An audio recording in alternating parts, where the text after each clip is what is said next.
오늘은 아버지께서 주시는 자라는 제목으로 함께 은혜를 나누기를 원합니다.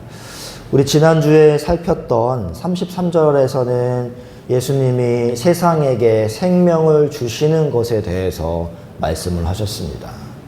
근데 오늘 본문 35절에서는 이제 그 세상에 속한 한 개인에게 말씀을 하고 계세요. 내게 오는 자, 나를 믿는 자, 이렇게 개인으로 집중을 하십니다. 35절 한번 읽어보겠습니다. 시작. 예수께서 이르시되 나는 생명의 떡이니 내게 오는 자는 결코 줄이지 아니할 터이요 나를 믿는 자는 영원히 이렇게 지난주에 살폈던 말씀에서는 세상에 생명을 준다 이런 범위로 말씀하셨는데 이제 35절에서는 나를 믿는 자에게 집중하시고 내게 오는 자에게 개인에게 집중을 하십니다. 그리스도를 믿는 것은 하나님의 아들에 대한 그 하나님의 증거, 하나님이 그 아들을 통하여 이루신 일들을 받아들이고 나의 구원을 위해 그 유일하신 아들만을 의지하는 것입니다. 그게 믿는 거예요. 그리고 그에게 오는 건 그렇게 믿은 것에 대한 결과입니다. 믿는 것과 나아가는 것, 이 두 행위를 히브리서 기자가 11장 6절에서 이렇게 정리를 하죠. 함께 읽어봅니다. 시작. 믿음이 없이는 하나님을 기쁘시게 못하나니 하나님께 나아가는 자는 반드시 그가 계신 것과 또한 그가 자기를 자들에게 상 주시는 이심을 믿어야 할지입니다. 자, 하나님께 나아가는 자에게 있어야 할 필요 조건이 뭐냐면 믿는 겁니다. 믿는 것. 우리는 의사에게 고침을 받으러 가기 전에 그 의사가 누구인지 알아야 하고 그 의사의 능력을 믿어야 돼요. 믿지 못하는데 나의 몸을 맡길 수는 없는 것이죠. 하물며 우리의 영혼을 맡기는 일에 그리스도에 대한 믿음은 당연히 필수적인 겁니다. 믿음 없이 그리스도께 나아갈 수 없어요. 우리는 성경을 통해서 그리스도에 대해서 먼저 알아야 합니다. 그리고 그 지식을 토대로 나오는 믿음을 가지고 그리스도께 나아가야 돼요. 그저 막연하게 그냥 그리스도께 나아가면 천국에 가겠지가 아니라 올바른 지식에 근거한 확실한 믿음을 가지고 나아가야 합니다. 그렇게 믿고 그리스도께 나아가는 자들은 우리 주님께서 줄이지 아니하고 목마르지 아니할 거다라고 말씀을 하세요. 우리는 이 말씀을 어떻게 이해해야 할까요? 주님의 이 말씀, 줄이지 아니하고 목마르지 아니한다라는 말씀과 우리가 처해 있는 상황, 우리는 늘 줄이고 우리는 늘 목마르거든요. 이 두 괴리를 어떻게 해결해야 될까요? 그리스도인은 진짜 줄이지 아니하고 목마르지 아니합니까? 여러분 그리스도께 믿음을 가지고 나아오셨는데 진짜 줄이지 않고 목마르지 아니하세요? 분명 주님께서는 자신에게 오는 자들이 줄이지 않고 목마르지 않는다라고 말씀하셨는데 우리는 늘 결핍이 있습니다. 목마름이 있고 굶주림이 있습니다. 그럼 우리는 이걸 어떻게 조화시킬까요? 주님이 말씀하시는 굶주림과 목마름과 우리가 생각하는 굶주림과 목마름이 다르기 때문입니다. 주님은 당신께 나아오는 자는 결코 줄이지 않고 그것도 영원히 목마르지 않을 거다라고 말씀을 하십니다. 그 말은 진짜 믿음을 가진 사람들은 이 세상 것들이 주어지든 주어지지 않든 그런 것과 상관없이 예수를 믿는 믿음만으로 이미 배부르고 이미 목마르지 않은 상태가 됐다는 의미입니다. 근데 우리는 너무나 자주 목말라 하고 너무나 자주 배고파 하죠. 정말 예수를 믿는 믿음만으로 배부르지 않습니다. 정말 예수를 믿는 믿음만으로 행복하지 않고 예수를 믿는 믿음만으로 만족하지 않아요. 그게 잘 안 됩니다. 다른 사람과 비교해서 나에게 세상 것들이 부족하다라는 걸 인지하는 순간 이내 목마르고 배고파 하죠. 왜 그럴까요? 우리가 뭔가 잘못 믿고 있기 때문입니다. 그렇다면 우리가 어떻게 예수님께 나아가고 어떻게 예수님을 믿어야 우리가 영원한 목마름에서 해갈될 수 있고 영원한 배고픔에서 벗어날 수 있습니까? 다시 말해서 우리가 어떻게 예수님을 믿고 예수님께 나아가야 나의 결핍을 신경 쓰지 않고 나의 결핍 속에서도 행복해하고 나의 결핍 속에서도 만족하며 살아갈 수 있느냐 그 말입니다. 우리가 공부했던 우물가의 여인에게서 우리는 그 답을 찾을 수 있어요. 우물가의 여인은 자신의 죄를 깨닫게 됩니다. 예수님께서 네 남편을 불러오라 하셨을 때 자신에게 지나간 남편들, 현재 남편들 다 진짜 남편이 아니다라는 걸 공언하게 되죠. 자신의 죄를 깨닫게 되고 예수님이 그리스도다라는 것을 알게 됩니다. 그리고 그 소식을 전하기 위해서 물동이를 버려두고 마을로 달려가죠. 물동이를 버려두고 마을로 달려갔다라는 것은 그 여인은 이제 이 세상의 목마름 같은 건 아랑곳하지 않는 사람이 되었다라는 말이에요. 이 기쁜 소식을 전하는 거에만 혈안이 되었다라는 말입니다. 그 말은 그 여인은 이제 영적인 생수를 받아 마시고 주님을 만나는 순간 그 영적인 생수를 받아 마시고 영생이 주는 시원한 해갈과 영생이 주는 풍성한 배부름을 맛보는 자가 되었다라는 의미예요. 그런데 지금 주님을 따르는 자들은 오늘 본문에 주님께서 말씀하시는 자들의 청자들은 그러한 영적인 회개나 죄사함이나 영생에 대한 관심은 전혀 없고 다시 한 번 더 오병이어 기적을 베풀어서 자신의 배를 채워줄 예수를 찾아온 겁니다. 그러한 자들에게 예수님께서 36절에 뭐라고 말씀하세요? 믿지 않는 자라고 이야기합니다. 한번 읽어볼게요. 36절입니다. 시작. 그러나 내가 너희에게 이르기를 너희는 나를 보고도 믿지 아니하는도다 하였느니라. 예. 그리스도께서 성육신 하셔서 이 땅에 내려오셨습니다. 그런데 예수를 따르는 자들 대부분이 믿지 않는 자들이에요. 그러면 하나님께서 그리스도를 이 땅에 보내신 일은 의미 없는 일일까요? 절대 그렇지 않습니다. 여러분 6장 37절 읽어볼게요. 시작. 아버지께서 내게 주시는 자는 다 내게로 올 것이요 내게 오는 자는 내가 결코 내쫓지 아니하리라. 아멘. 자, 여러분 지금 그리스도를 따르는 무리가 있습니다. 굉장히 큰 규모의 무리예요.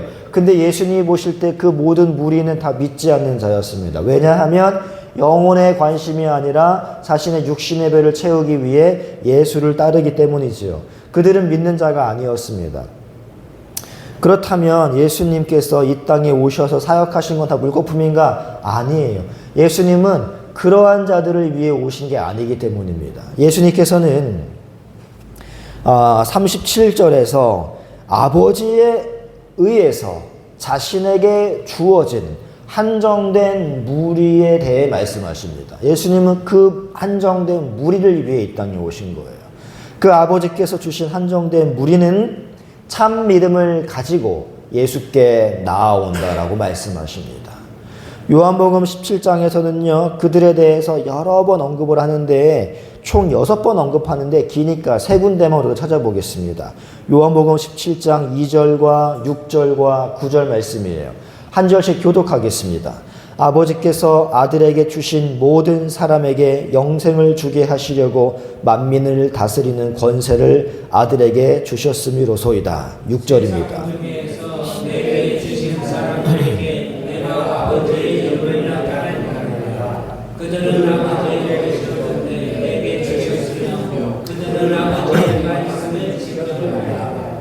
내가 그들을 위하여 비옵나니 내가 비옵는 것은 세상을 위함이 아니요 내게 주신 자들을 위함이니이다. 그들은 아버지의 것이로소이다. 이렇게 아버지께서 예수 그리스도께 주신 자들이 나와요.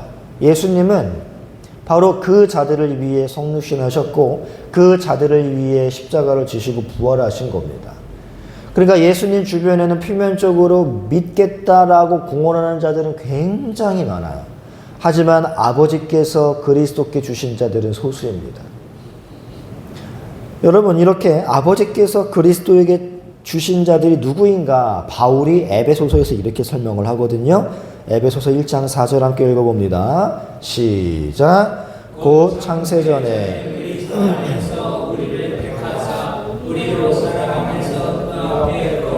흠이 없게 하시려고. 네, 이렇게 아버지께서 그리스도께 주신 자들은 창세 전에 그리스도 안에서 택한 자들입니다. 그러니까 창조를 시작하기 전에 아버지의 마음속에는 교회가 있었어요. 그 교회를 그리스도와 이미 창세 전에 연합을 시켜놨단 말입니다.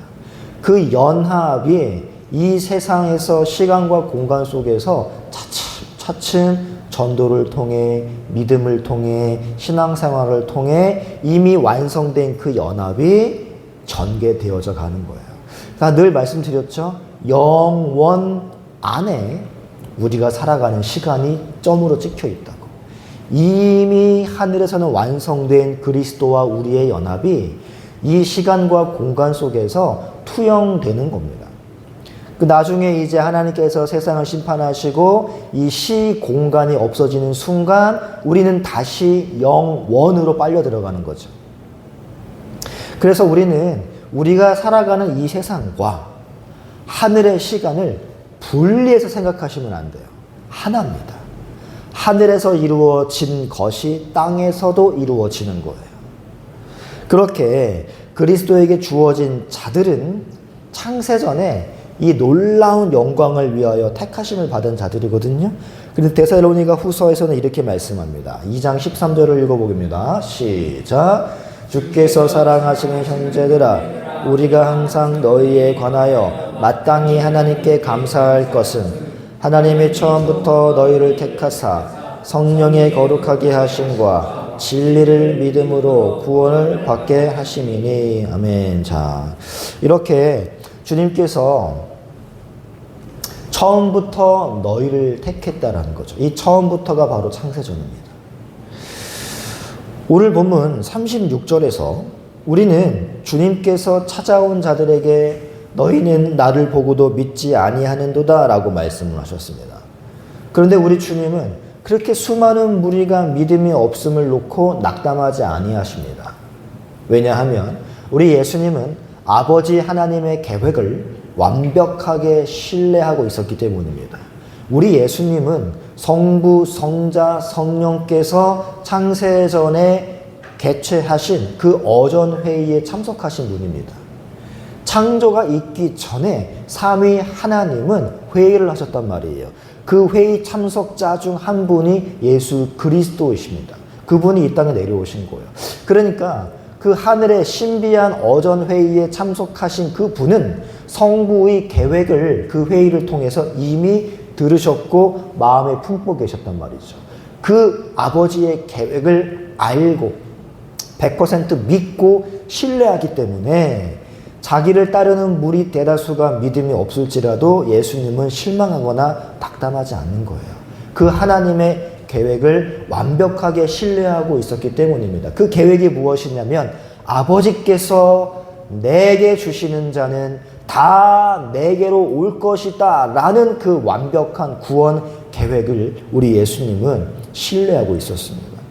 주님의 이 말씀 안에 우리의 위안이 있는 거예요.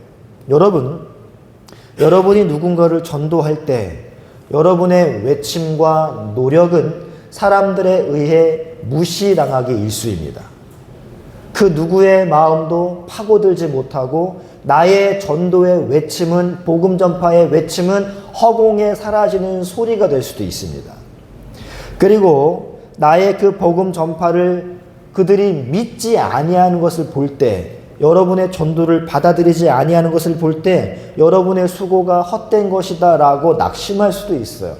그러나 여러분, 바울의 위로를 들어보시기 바랍니다. 디모데후서 2장 19절 말씀입니다. 시작. 그러나 하나님의 견고한 터는 섰으니 인침에 있어 일렀으되 주께서 자기 백성을 아신다 하며. 네, 여러분, 바울은 이야기합니다. 하나님의 교회는 견고하다라고 선포하고 있어요. 그 이유가 무엇입니까? 하나님이 자기 백성을 아시기 때문입니다. 하나님께서 당신의 교회 구성원을 채우시는 것을 저와 여러분의 전도 전략에 맡기신 게 아니에요. 저와 여러분의 설득력에 맡기신 것도 아니고 저와 여러분의 끈기에 맡기신 것도 아닙니다. 하나님은 이미 당신의 교회 구성원이 될 자들, 천상의 교회의 그 빈자리를 채울 자들을 구원받아 하나님의 나라에서 함께 살 그 자들을 하나님은 이미 정하셨고 자신이 정한 그 자들을 하나님은 이미 알고 계신다라는 것이죠. 전능하신 자의 그 영원한 계획은 실패할 수가 없습니다. 지극히 높으신 주님의 주권적인 뜻은 좌절되지 않는 법이에요. 그래서 창세전부터 아버지께서 아들에게 주신 자는 누구든지 모두 다 그에게 올 것입니다. 이 하나님의 계획은 마귀라 할지라도 방해할 수 없어요. 마귀는 그들 중 그 어느 누구도 하나님께 나아가지 못하도록 방해할 수 없습니다. 그러므로 사랑하는 성도 여러분, 누군가를 전도할 때 용기와 힘을 얻으시기 바랍니다. 우리는 아무데나 씨를 뿌리는 것처럼 보일지도 몰라요.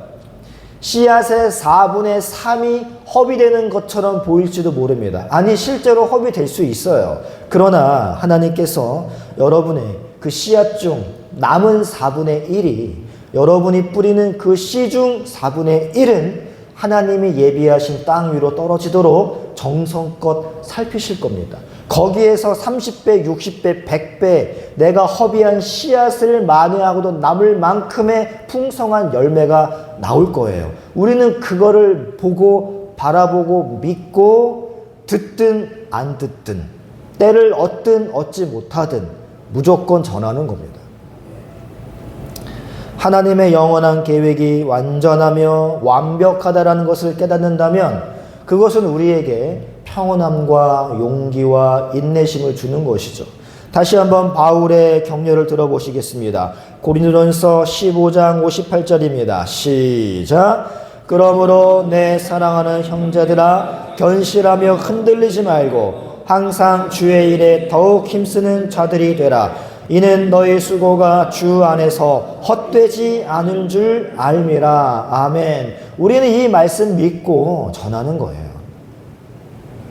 비록 현상적으로는 내가 전하는 말이 허공에 사라지는 것 같고 나의 전도의 노력이 수포로 돌아가는 것 같고 내가 뿌리는 복음의 씨앗이 다 쓸데없는 땅에 버려지는 것 같지만 하지만 주님은 우리에게 약속하십니다.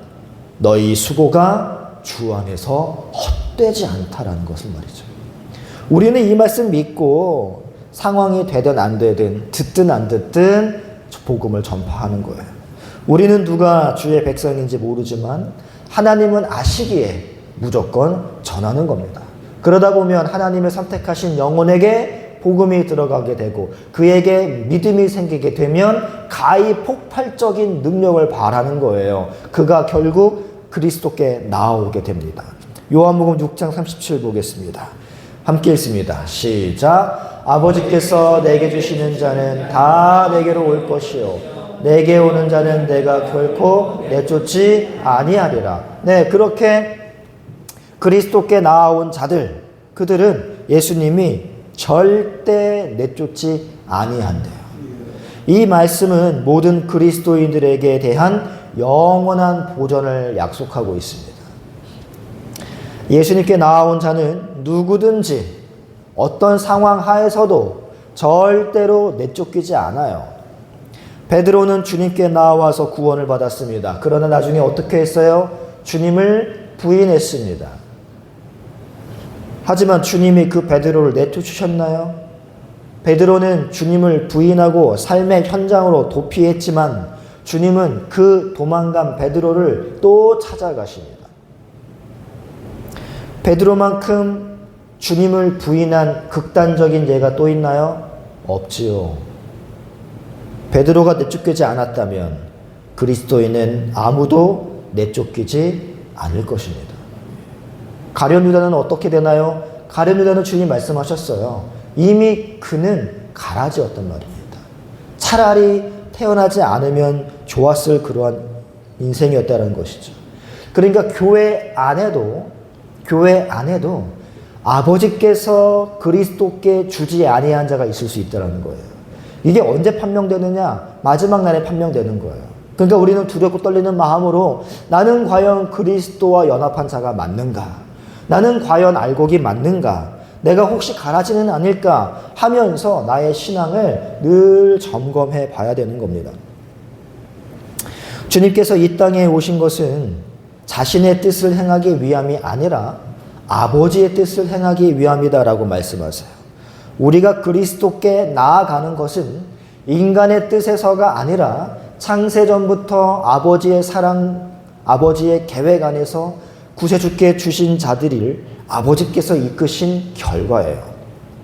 또한 그리스도께서 자신에게 오는 자들을 받아들이시는 것 역시 잃어버린 자들에 대한 단순한 연민에서 비롯되는 게 아니라 그에게 온 자들을 환영하시는 것이 자신을 보내신 하늘 아버지의 뜻에 순종하는 것이기 때문에 받아들이는 겁니다. 그러므로 우리의 구원을 확실히 보장해 주는 것은 우리 안에 있는 그 어떠한 것이나 우리에게서 나온 어떠한 것에 달려있는 것이 아니라 아버지의 선택하심과 그 선택하신 자들을 받아들이시는 아들의 순종하는 사랑에서 기인하는 겁니다. 선택과 사랑에 우리의 구원의 근거가 있는 것이지 나의 열정, 내가 주님을 영접한 행위, 내가 믿는 정도 여기에 달려있는 게 절대 아니라는 거예요. 우리 39절 말씀 함께 다시 읽어봅니다. 39절 시작. 나를 보내신 이의 뜻은 내게 주신 자 중에 내가 하나도 잃어버리지 아니하고 마지막 날에 다시 살리는 이것이니라. 예. 하나님의 뜻 뭐예요? 하나님이 예수께 맡겨주신 자가 있는데 그들을 받아들이시고 그들을 하늘나라까지 단 한 영혼도 놓치지 않고 실패 없이 마지막 날에 다시 살리는 것, 이게 하나님의 뜻에 예수 그리스도의 순종이 담겨져 있는 겁니다. 바로 여기에 개혁주의 신앙 원리 마지막 5번째 항목인 성도의 견인 교리가 잘 나타나고 있어요. 내게 주신 자 중에 내가 하나도 잃어버리지 아니하고 마지막 날에 다시 살리신다. 이것이 성도의 견인이거든요. 성도의 견인이 무엇이냐면 성도로 하여금 끝까지 참고 인내하고 견디고 할 수 있도록 은혜를 베푸신다라는 게 성도의 견인입니다. 그냥 불가항력적 은총으로 나에게 믿음을 주셔서 우리를 구원을 시작하시고 끝이 아니라 구원이 시작된 그가 그 어떠한 환난과 역경과 슬픔과 좌절 속에서도 믿음을 버리지 아니하고 끝까지 버티고 인내하고 참고 하나님을 믿는 그 믿음을 잃어버리지 않도록 하시는 그 은혜, 거기까지가 우리 주님께서 행하시는 일이에요. 주님은 하나님께서 당신께 구원해 내라고 주신 자들을 결단코 잃어버리지 않고 끝까지 구원하신다라는 겁니다. 이게 성도의 견인이에요. 아브라함이 신앙의 여정 동안에 그렇게 실수를 많이 하고 하나님 말씀에서 비껴나갔다고 해서 하나님이 그를 버리셨습니까? 아닙니다. 겁쟁이, 비겁한 거짓말쟁이 아브라함을 결국에는 모리아 산에서 아들을 바치는 믿음의 거장으로 만들어 내셨잖아요. 베드로가 주님을 저주하고 부인하고 물고기 잡으러 고향으로 돌아갔다고 해서 주님이 그를 포기하셨습니까? 아닙니다. 바울이 예수 믿는 자들을 핍박하고 괴롭히러 다닐 때 하나님이 그를 버리셨나요? 아닙니다. 마찬가지로 지금 여러분이 하나님의 뜻에 맞는 삶을 혹시라도 잘 살아내지 못하고 있다고 해서 하나님이 여러분을 버리시는 게 아니라는 거예요. 그러한 성도의 견인 교리가 아주 선명하게 설명된 곳이 로마서 8장입니다. 35, 38, 39절 함께 읽어봅니다. 시작. 누가 우리를 그리스도의 사랑에서 끊으리요? 환난이냐 곤고나 핍박이나 기근이나 적신이나 위험이나 칼이랴 내가 확신하노니 사망이나 생명이나 천사들이나 권세자들이나 현재일이나 장래일이나 능력이나 높음이나 깊음이나 다른 아무 피조물이라도 우리를 우리 주 그리스도 예수 안에 있는 하나님의 사랑에서 끊을 수 없으리라. 아멘. 여러분 38절 보세요. 38절. 현재 일도 우리를 그리스도의 사랑에서 끊을 수 없습니다. 다시 말해서 현재 내가 아무리 흉악한 자라 할지라도 하나님이 그리스도에게 주신 자는 버림받지 않는단 말입니다. 현재 일뿐만 아니라 아직 일어나지 아니한 장래일, 장래에 내가 어떠한 사람이 될지 어떻게 알아요? 내가 장래에 그리스도를 부인할지 어떻게 합니까? 알 바가 없어요. 그렇게 불확실한 장래일이라 할지라도 내가 알지 못하는 장래의 미래의 일이라 할지라도 하나님께서 그리스도께 주신 그 자들은 실패하지 않고 구원이 완성된다라는 약속의 말씀입니다. 그 어느 것도 하나님의 사랑에서 그분의 택한 백성을 끊어낼 수 없다라는 것이죠. 하나님의 구원은 그처럼 완전하게 여러분에게 주어진 거예요.